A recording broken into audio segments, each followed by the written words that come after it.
बिस्मिल्लाहिर्रहमानिर्रहीम। अस्सलाम वालेकुम। हकीकत टीवी साइंस एंड हेल्थ में खुश आमदीद। आज इजराइल ने डोनाल्ड ट्रंप के हुक्म पर जो हमला किया है, ये इतना बर्बरियत भरा हमला था, इतना बर्बरियत भरा हमला था कि आप इमेजिन करें कि सहरी का टाइम है और डोनाल्ड ट्रंप कहता है इजराइल को हमला करे, और ख़वातीन और मर्द सहरी बनाने के लिए कैंपों से उठे हैं और उन पर इजराइल ने 50 हमले किए हैं और तकरीबन इस वक्त इतलात है 400 लोगों को मार दिया, मासूमों को, बदतरीन तशद्दुद। और इमेजिन करें कि उसमें कितने हज़ारों के हिसाब से ज़ख्मी हैं। अगर ये दुनिया के किसी और कोने में होता तो शायद 9/11 से बड़ी बात होती, पूरी दुनिया में कोहराम मच जाता।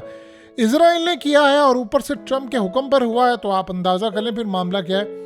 लेकिन इसमें एक ऐसी डेवलपमेंट हुई है कि इमेजिन करें कि ऐसा शख्स इसमें मारा गया है कि वाइट हाउस के अंदर अमेरिका को, डोनाल्ड ट्रंप को बताया गया है कि हमने इस बंदे को मार दिया है। ये आम लोगों की नज़र में शायद इतना बड़ा बंदा ना हो। ये शख्स जो आपकी स्क्रीन पर आ रहा है, इसका नाम है अबू हमजा। ये बेसिकली हमेशा नकाब में रहता था और आज से कभी किसी ने इसका चेहरा नहीं देखा। आज पहली मर्तबा इस लड़के का, यानी आप सोचिए इसकी एज ज़्यादा 24, 25, 26 साल होगी, इससे ज़्यादा की एज का ये लगता भी नहीं है। इस शख्स के बारे में आज पूरी दुनिया के अंदर इसकी तस्वीर, इसके तमाम मामला सामने आए हैं। इससे पहले कभी कोई इसको जानता नहीं था, इसकी आवाज़ सुनी थी, इसने हमेशा नकाब लिया होता था। अब ये कौन है? देखिए, एक तो आपने हमास के तर्जुमान अबू बैदा देखें, ये वो नहीं, ये सराया कुद्स, जो असल में याद रखिएगा, ये जो हम अक्सर गुफ्तगू होती है तो उसमें हमास का नाम आता है। हमास के साथ और बहुत सारी जमातें थी जिन्होंने 7 अक्टूबर को हमला किया, मिलकर सबने हमला किया। तो कुछ कैदी सराया कुद्स के पास हैं, कुछ कैदी हमास के पास हैं, यानी जो अल-कसाम ब्रिगेड है, कुछ किसी के पास है, कुछ किसी के पास है। तो डिफरेंट इनकी यानी जो जमातें होती है, उनमें से जो एक जमात है जो रिसेंटली, जिन्होंने ख़ास तौर पर ख़वातीन फ़ौजियों को रिहा किया था और वो जो जाते हुए उन्होंने फ़ौजी लिबास पहनाया था, उनकी परेड हुई थी, ये असल में वो ग्रुप है। उनकी जो तर्जुमान है अबू हमज़ा, उसको मार दिया गया है। इनकी फैमिली भी मारी गई है और इनके साथ बहुत सारे लोग और भी मारे गए हैं। और मज़े की बात आप ये देखिए, ये सिनेरियो इसी तरह है जैसे इजराइल ने याह्या सिनवार को मार दिया था हमले में, बाद में उसने नकाब लिया हुआ था, इनको पता नहीं था। अब इस सूरत हाल के अंदर इनको बाद में पता ये चला है। देखिए, मुखबिर तो इन्होंने अपने छोड़े हुए हैं ना, लेकिन क्या ये मुखबरी हुई है? सबसे बड़ी बात ये असल में मुखबरी नहीं है, ये है तुक्का। इजराइल ने 50 जगहों पर हमला किया है। जाहिर सी बात है, जो लोग होते हैं कहीं ना कहीं आते हैं, उन्होंने काम करना होता है, तो 50 जगहों पर हमला किया, उनमें से एक जगह पर इन्होंने मार दिया और इस सूरत हाल के अंदर ये मामला सामने आया है। ये इतना बड़ा और इतना तबाहकुन हमला था इजराइल का कि इसमें आप अंदाज़ा करें किसी को वहमो गुमान में भी नहीं था। देखिए, आप सिविलियन को मारना चाहें, आप किसी भी मुल्क में जाकर मार सकते हैं। आप किसी का जहाज़ क्रैश कर दें, आप जहाज़ को हिट कर दें, आप घरों को मार दें। कैंपों में लोग थे, उनको जाकर मारा। अब सिनेरियो क्या है, वहाँ से लोग निकल रहे हैं और उन्होंने अपना सामान जितना भी बेचारों के पास है, कोई, यानी आप अंदाज़ा करें कैसी सूरत हाल है। आप ये मनाजिर देखिए, कोई गधा रेडी पर जा रहा है, कोई घोड़े पर, कोई यानी गाड़ियों पर, जिस तरह भी होकर जा रहे हैं, बेचारे लोग इस वक्त वहाँ से निकल रहे हैं। दुनिया में इनकी तकालीफ का शायद ही कोई नेमो बदल हो, इतना गमज़दा वक्त इन पर है। और याद रहे, इनके ऊपर तो है ही है, वो 57 इस्लामिक मुल्कों पर भी है जिन्होंने अपनी फ़ौज नहीं भेजी ना मदद करने के लिए, वो चीखते रहे हैं। अब यहाँ से इसराइल क्या करे? इसराइल ने कहा है इनको पम्फलेट भेजे और कहा है कि हम यहाँ पर जो बमबारी करेंगे उसमें हमने कम से कम भी 10-12 लाख बंदा मार देना है, आप लोग यहाँ से चले जाएं। और कहा हम लोग आपको नहीं छोड़ेंगे। इस सूरत हाल के अंदर असल बात यह है कि जो ट्रंप ने धोखा दिया है, आप उसका अंदाज़ा नहीं लगा सकते। अब इसराइल ने किया क्या है कि उन्होंने वाइट हाउस के अंदर ट्रंप को कहा है और वहाँ से उससे शाबाश ली है, और शाबाश लेने के बाद कहा है कि जी देखो, हमने मार दिया है अहम तरीन बंदा। देखिए, आम रूटीन के अंदर जो तर्जुमान होता है उसकी बड़ी अहमियत होती है। जैसे किसी भी इदारे का तर्जुमान हो, किसी फ़ौज का तर्जुमान हो, या इस तरह की तंजीमें होती हैं उनका तर्जुमान हो, उसकी बहुत अहमियत होती है क्योंकि उसके पास सारे राज होते हैं। वो सारी चीज़ों को आगे प्रेजेंट करता है, वो समझता है, ब्रीफिंग लेता है और उसने अपने आप को भी बचाना है। अब ये जो लड़का था ये असल में अपने आप को काफ़ी अरसे से बचा रहा था, लेकिन अब इजराइल ने हमला किया तो जाहिर सी बात है पता चल गया। अभी हालात ये हैं कि जैसे जैसे चीज़ें पता चलती जा रही है, फिगर बढ़ता जा रहा है, 400 के करीब इस वक्त फिगर आ चुका है। और डोनाल्ड ट्रंप को ये कहा गया है कि देखो हमने आज कामयाबी हासिल की है।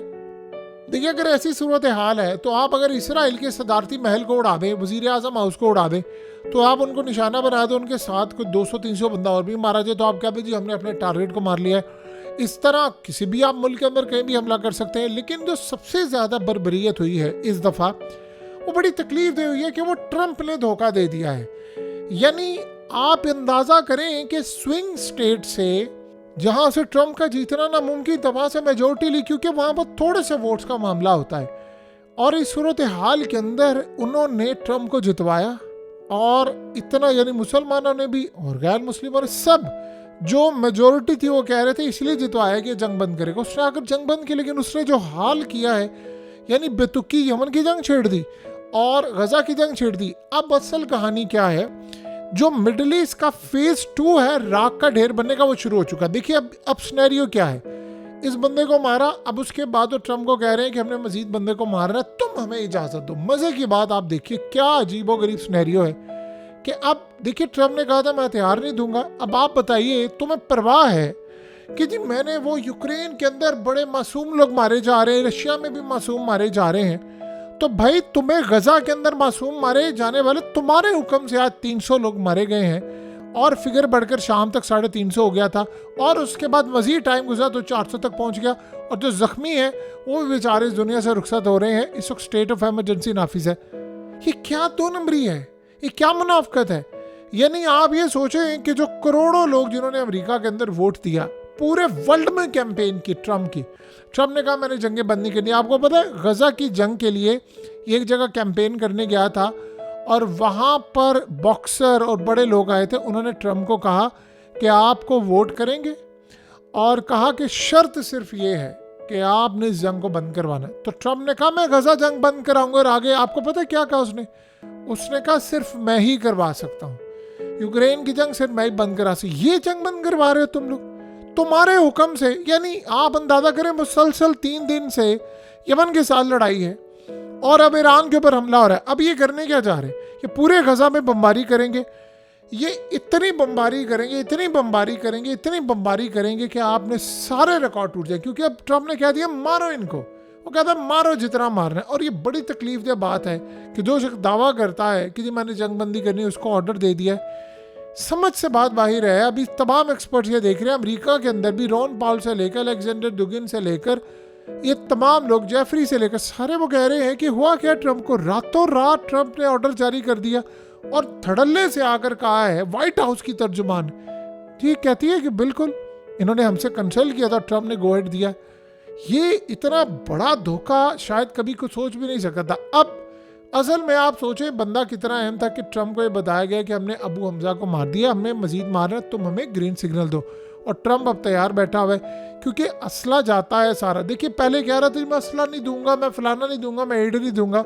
आप देखेंगे ये इजराइल को एड भी देगा, ये असला भी देगा। और अजीब मामला ये है कि पहले नेतन्याहू के खिलाफ इसने ट्वीट की, फिर नेतन्याहू के खिलाफ लड़ाई की और उसको कहा जो मर्जी हो जाए, मैं गजा की जंग दोबारा नहीं शुरू करूंगा, फलाना नहीं करूंगा। और गजा के यानी अजीबोगरीब मामला ये है कि गजा के प्लान के ऊपर पहले इसने कहा कि गजा के तमाम लोगों को निकाला जाएगा, बाद में कहता जी मैंने रिकमेंडेशन दी थी। समझ से बाहर है कि ट्रंप की ये पर्सनैलिटी कभी देखी नहीं गई कि यानी इतना सख्त स्टैंस, कैंपेन सारी चलाई और अचानक से यूटर्न ले लिया और कह दिया कि नहीं थी भाई मैं तो ये हमला करना है। और अब ये लड़ाई कर, देखिए अब शाम मुकम्मल तौर पर कब्जे में इनके जाएगा, गजा को टेक ओवर करना चाहते हैं। ये बड़े हमले के लिए आप तैयार है, बड़ी जंग होने वाली है, मुसलमानों को अंदाजा नहीं है उनके साथ क्या होने वाला। एक चीज़, सेकंड सिनेरियो इससे भी ज़्यादा खतरनाक है और आप उसका अंदाज़ा करेंगे कि ये पूरे यानी जॉर्डन भी लेंगे या मिस्र भी लेंगे या तुर्की तक जाएंगे और आगे फिर अर्दुगान और ये बाकी सारे कुछ नहीं कर पाएंगे। और अगला मरहला यहाँ पर ये आने वाला है, ये इराक पर भी हमला करने वाले हैं। इराक पर भी हमला करेंगे और ईरान पर भी हमला करेंगे और उससे भी ज़्यादा बढ़कर यमन पर बहुत बड़ी लड़ाई है। तो सारे ममालिक को उन्होंने देख लिया और हमला करने जा रहे हैं। अमेरिका का असला होगा, यहाँ देखना यह है कि पुतिन क्या करता है। देखिए, मुसलमानों ने तो कुछ नहीं करना है, ना किसी की फौज जानी है, ना एयरफोर्स जानी है, ना मिसाइल जाने, ये ज़हन में रखिएगा, सिवाय ईरान के और कोई काम नहीं करेगा। रही बात सारी के अब रूस क्या करेगा, वो स्टांस देखने वाला होगा कि मामलात कहाँ तक जाते हैं, किस लेवल पर जाकर हिट होते हैं और क्या सूरत हाल पैदा होती है। बहरहाल इस दफ़ा जो तबाही हुई है बहुत दुख वाला सिलसिला है और एज़ यूजुअल हम सब देखते हैं, होना एक ही काम होता है कि किसी ने लड़ने नहीं जाना, इन बेचारों को अपनी लाशें खुद ही दफनाना पड़ेंगी। हकीकत टीवी साइंस एंड हेल्थ की इस वीडियो के नीचे कमेंट ज़रूर कीजिए, अपनी राय का इजहार ज़रूर करें और इस वीडियो को हर जगह शेयर करते हुए चैनल को सब्सक्राइब ज़रूर करें।